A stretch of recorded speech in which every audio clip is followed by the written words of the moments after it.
ভালোবাসার এক অনন্য গল্প। এটি একটি নতুন বিবাহিত দম্পতির গল্প, যেখানে মনীষের বিয়ে একটি অত্যন্ত সুন্দরী মেয়ের সাথে হয়। বিয়ের পর দুজনের জীবন খুব ভালোবাসার মধ্য দিয়ে কাটছিল। মনীষ অমিশাকে খুব ভালোবাসত এবং সবসময় তার সৌন্দর্যের প্রশংসা করত। কিন্তু কয়েক মাস পর অমিশার একটি চর্মরোগ, স্কিন ডিজিজ হয় এবং ধীরে ধীরে তার সৌন্দর্য হারিয়ে যেতে থাকে।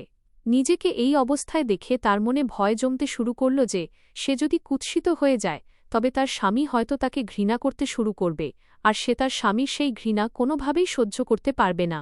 ইতোমধ্যে একদিন মনীষকে কোনো কাজের প্রয়োজনে শহরের বাইরে যেতে হয়। কাজ শেষ করে যখন সে বাড়ি ফিরছিল তখনই মাঝরাস্তায় তার একটি ভয়াবহ দুর্ঘটনা ঘটে।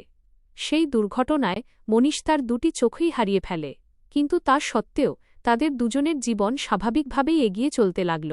সময় পেরিয়ে যেতে লাগল এবং নিজের চর্মরোগের কারণে মেয়েটি তার সৌন্দর্য পুরোপুরি হারিয়ে ফেলল। সে দেখতে বেশ কুৎসিত হয়ে গেল, কিন্তু অন্ধ স্বামীর এই বিষয়ে কিছুই জানা ছিল না, তাই তাদের সুখী দাম্পত্য জীবনে এর কোনো প্রভাবই পড়েনি। মনীষ তাকে আগের মতোই একইভাবে ভালোবাসতে লাগল। একদিন অমিশার মৃত্যু হয়ে যায়। মনীষ এবার একেবারে একা হয়ে গেল। সে ভীষণ মর্মাহত ও দুঃখী ছিল। সে সেই শহর ছেড়ে চলে যেতে চাইল।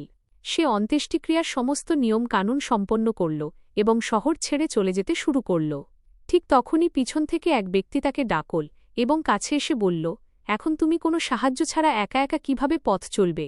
এতগুলো বছর তো তোমার স্ত্রী তোমাকে সাহায্য করত। মনীষ উত্তর দিল, বন্ধু, আমি অন্ধ নই। আমি শুধু অন্ধ হওয়ার অভিনয় করছিলাম। কারণ আমার স্ত্রী যদি জানতে পারত যে আমি তার এই রূপহীনতা দেখতে পাচ্ছি, তবে সেই কষ্টটা তার কাছে তার রোগের চেয়েও অনেক বেশি বেদনাদায়ক হতো। তাই আমি এতগুলো বছর অন্ধ সেজে থাকার ভান করেছি। কারণ সে একজন খুব ভালো স্ত্রী ছিল আর আমি শুধু তাকে সুখী দেখতে চেয়েছিলাম। গল্পের শিক্ষা: বন্ধুদের সাথে বা প্রিয়জনদের সাথে সুখী থাকার জন্য আমাদেরও একে অপরের খামতি বা ত্রুটিগুলোর প্রতি চোখ বন্ধ করে নেওয়া উচিত এবং সেই খামতিগুলোকে উপেক্ষা করা উচিত।